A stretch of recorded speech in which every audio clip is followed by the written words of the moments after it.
Olá, meu nome é Eduardo e nós somos do grupo de estudos em fisioterapia nas neurodisfunções e vamos falar sobre o tema treinamento de força muscular em indivíduos com alterações neurológicas, mais especificamente em AVC e síndrome de Down, adaptações ao atendimento remoto. Nós participamos de um projeto de extensão que atende duas populações diferentes, AVC e síndrome de Down. Os indivíduos inicialmente foram recrutados nos laboratórios do curso de fisioterapia localizados na Universidade de Brasília, campus Faculdade Ceilândia, DF, e foram incluídos de acordo com os critérios previamente definidos para avaliação de força e treinamento.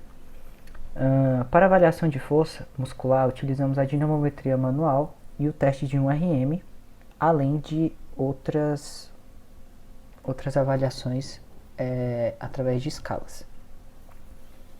Os indivíduos participaram de uma rotina de treinamento realizado 3 vezes por semana, com duração mínima de 45 minutos, sendo dividida em aquecimento e logo após ao treinamento com máquinas. Isso era realizado antes de ocorrer a pandemia. Após a pandemia, tivemos que fazer algumas adaptações e iniciar o treinamento de forma online. Olá, eu sou a Carla. E o objetivo dos nossos estudos no projeto é elaborar um protocolo de fortalecimento muscular para pessoas com doenças neurológicas.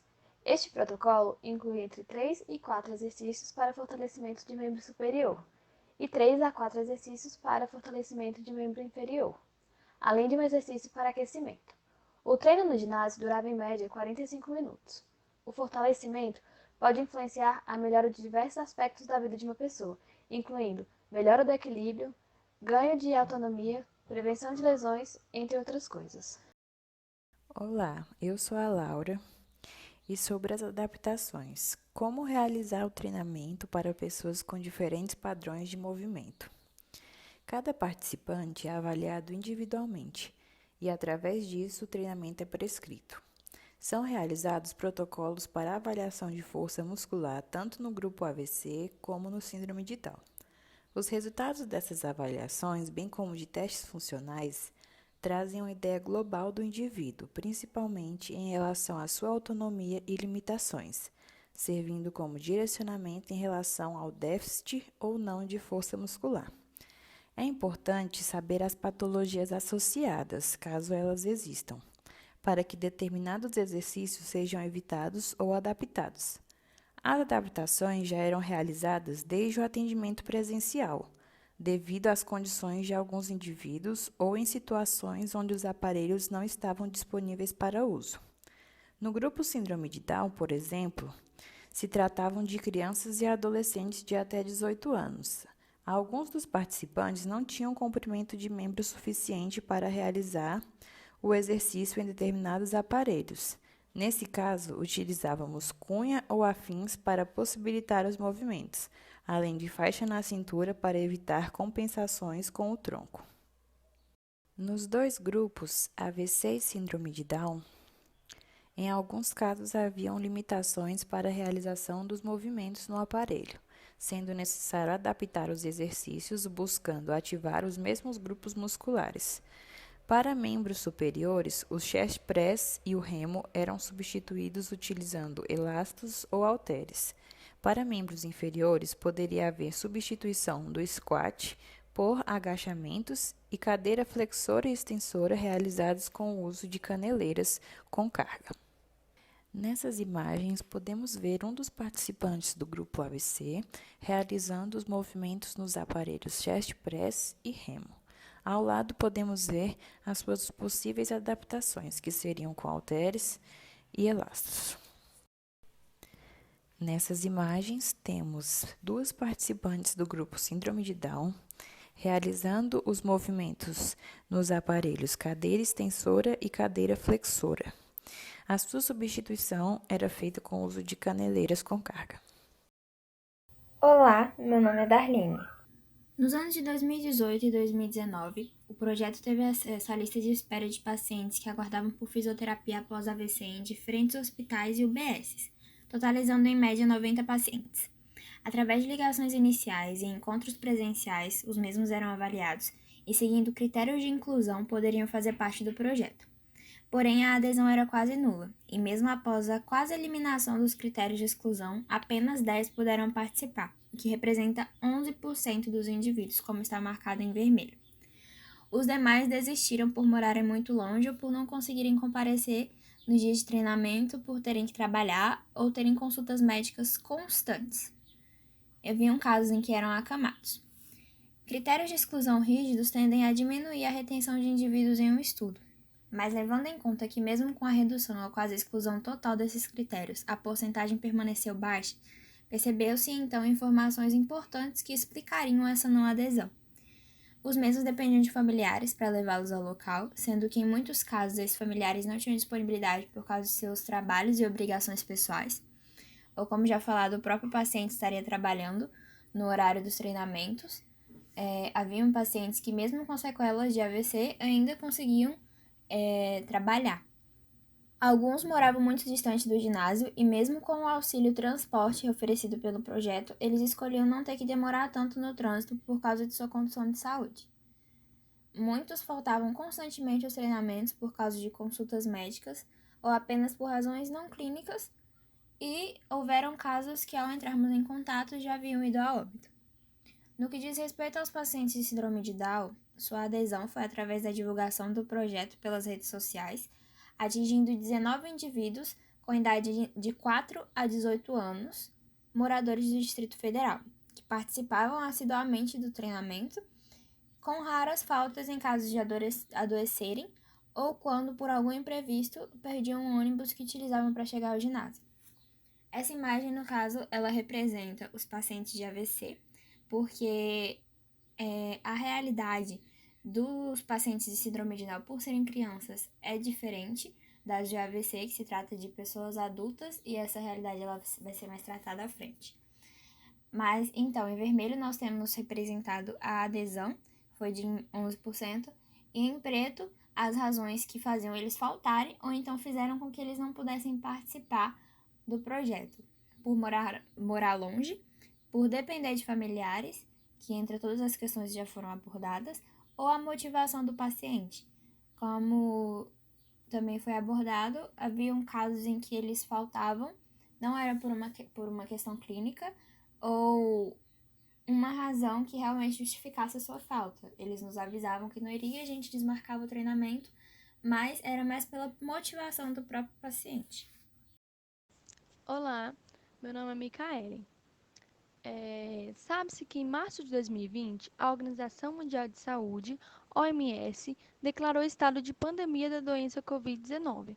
Como essa doença é altamente contagiosa, torna-se vital o distanciamento social, fazendo com que os indivíduos permaneçam em casa.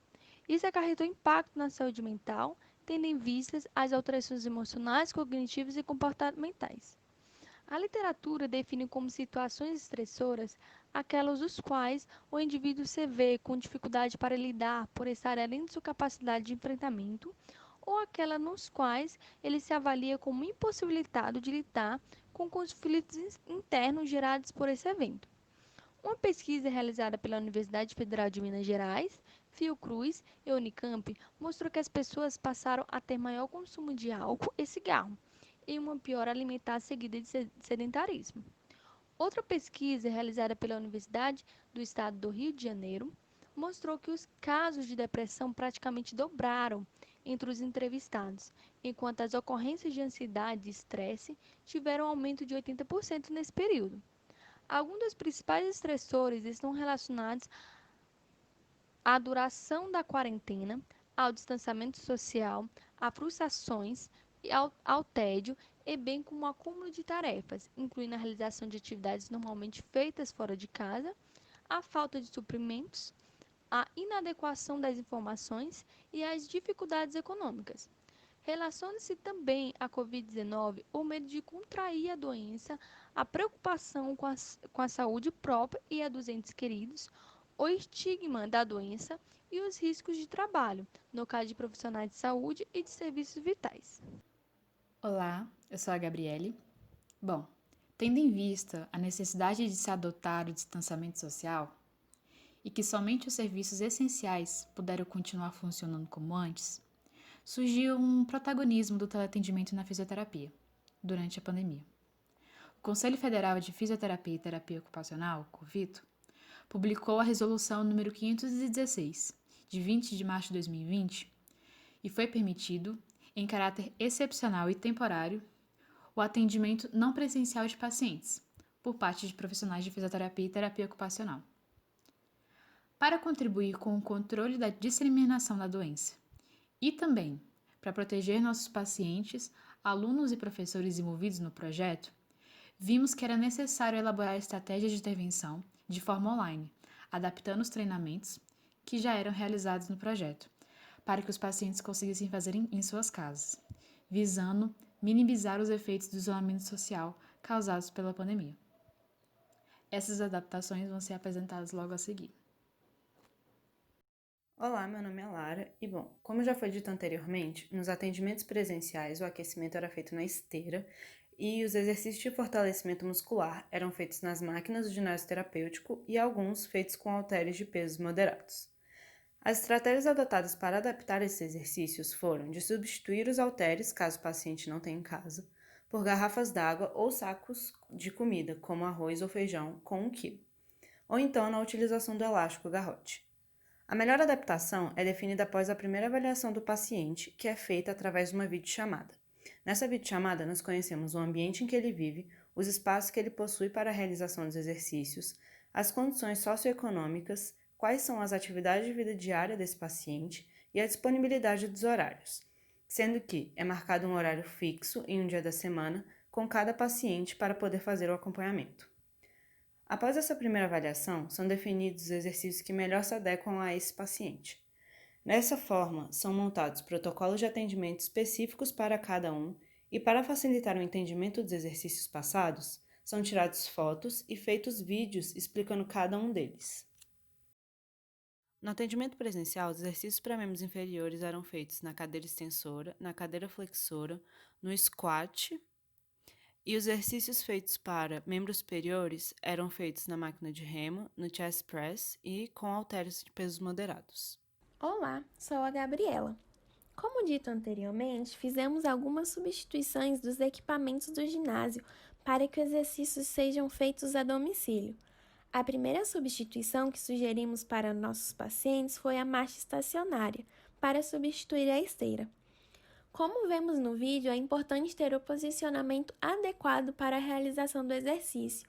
Por isso, o fisioterapeuta deve orientar o paciente para o posicionamento correto, seja por videochamada ou documentos escritos. A segunda substituição foi do aparelho chest press por supino em decúbito dorsal. Para substituir o peso, pode ser utilizados halteres ou garrafinhas de águas enchidas com líquidos ou areia ou pedras. Para a substituição do treino de bíceps, orientamos da mesma forma, com halteres ou garrafinhas. Outra opção para treino de bíceps é utilizando um garrote, como vemos nesses vídeos. Aqui vemos o treino de tríceps. Para substituir a cadeira flexora, sugerimos fazer o exercício como mostra o vídeo abaixo. É importante orientar, passar uma faixa para segurar o alimento e o saco deve estar fechado para não desperdiçar o conteúdo dentro. Seguimos as mesmas orientações para a cadeira extensora. Para o squat, optamos por duas opções de substituições: o agachamento encostado na parede e o step. E, por fim, o exercício de sentar e levantar. Olá, eu sou a Thaís. E em relação à adesão dos pacientes ao teleatendimento, temos que, devido à situação de isolamento social e de uma grande perda da rotina de treinamento dos pacientes, no geral, nós tivemos uma boa adesão. 18 entre 31 pacientes, o que representa 58% da nossa população.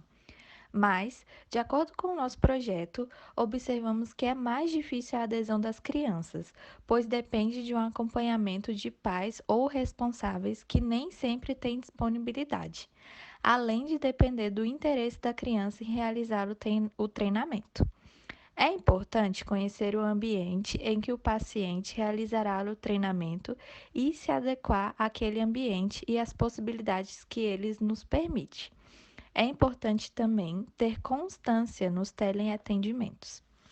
A gente observou que somente montar um protocolo de exercícios não era o suficiente para os pacientes treinarem.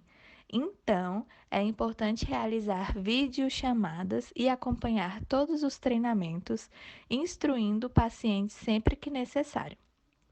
É possível observar algumas limitações do teleatendimento. Por vezes, a gente terá uma rede instável, tanto do paciente quanto do terapeuta. Então, sempre que esses problemas de conexão acontecem, é importante retomar o atendimento de onde ele parou. Além disso, por estar no ambiente de casa, alguns imprevistos podem acontecer e acabar comprometendo a disponibilidade do paciente para realizar o treinamento. O terapeuta tem que instruir os pacientes a se dedicar e separar o momento do dia para o teleatendimento, assim como seria presencialmente. Olá, eu sou a Anne e quando falamos na avaliação fisioterapêutica, temos de estar ciente que ela é a chave principal na condução de um tratamento, onde o fisioterapeuta ele pode explorar o atual estado físico do paciente, tornando compreensível o que ele diz e demonstra sobre a sua lesão ou patologia. Os distúrbios musculoesqueléticos serão avaliados nos aspectos da análise da função articular, a mobilidade e a força muscular, e o seu funcionamento serão mensurados e quantificados, completando a anamnese e o diagnóstico médico. Os objetivos de cada indivíduo serão traçados e direcionados à sua sessão de acordo com a necessidade específica de cada pessoa. Deve-se observar presencialmente e de maneira remota a adequação dos pacientes ao treinamento, avaliando a sua reação, a satisfação com o treinamento, a aprendizagem, o cumprimento com os objetivos instruídos e o resultado, confirmando ou não uma melhora no quadro do paciente. Tendo em vista a individualidade biológica de cada ser humano, não consideramos que todos os pacientes com distúrbios semelhantes sejam enquadrados em um modelo padrão de abordagem terapêutica. O tratamento deve ser baseado no perfil funcional identificado em cada indivíduo. Finalizamos aqui e muito obrigada por participar do nosso workshop.